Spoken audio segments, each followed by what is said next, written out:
Kaman wanda ya kasance ya nemi split screen ɗin bai samu ba ko kuma wayan shi ba ta da shi idan ya danna baya yi, so akwai application ɗin da zai iya installing wanda idan za ku duba akan screen ɗina yanzu akwai application da ake ce ma split screen. So idan kana iya zuwa ka je Play Store, in ka je Play Store sai ka yi installing ɗin wannan application ɗin. Bayan ka yi installing sai ka zo ka danna kan shi ka buɗe.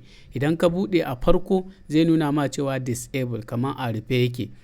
Amma gefen dama za ka ga akwai inda aka buɗe shi sai ka danna ta nan sama, kana danna shi sai ya nuna ma wannan window ɗin da cewa abin nan ka ba shi permission wanda zai buɗe aiki a wayanka. To sai ka sake danna wannan open Android settings ɗin. Idan ka danna zai buɗe ma settings. So a nan list ɗin inda ya zo ma da settings za ka ga akwai install services. Sai ka danna kan wannan install services ɗin. Idan ya zo buɗe ma kuma za ka ga akwai split screen a list ɗin. Sai ka nemi inda split screen yake shi ma sai ka danna, za ka ga off yake. Sai ka danna shi. Idan ka danna shi ya buɗe ma split screen window ɗin, za ka ga sama a off yake sai ka buɗe shi. Bayan ka buɗe shi ƙasa zai tambaye ka allow ko deny. A wani wayan zai iya cewa OK and cancel. So sai ka ce mai allowed. Idan ka ce allowed yanzu ka yi activating ɗin split screen kenan. Sai ka zo nan a na uku ɗin nan bayan wannan jan akwai long press on.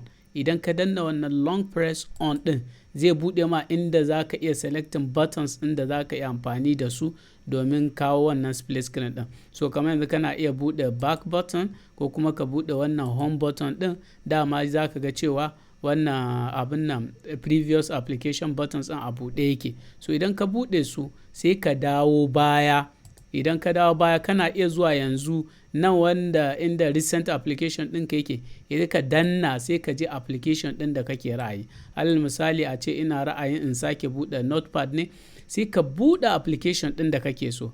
Wannan application ɗin za ka fara buɗe application ɗin da kake so. Sai ka zo ƙasa buttons ɗin da tun da ka riga ka yi enable ɗin su ka sa su cewa ka iya buɗe split screen da su. Sai ka danna wurin ka ɗan riƙe na sakan ɗaya haka. So da ka danna ka riƙe na sakan ɗaya sai ka saki. So zai buɗe ma split screen sai ka ga application ɗin ya je can sama, nan ƙasa kuma za ka iya abin nan buɗe wasu applications ɗinka sai ka sake danna. Kamar yanzu zan buɗe WhatsApp, idan na danna aka ga WhatsApp ɗin ya zo ƙasa.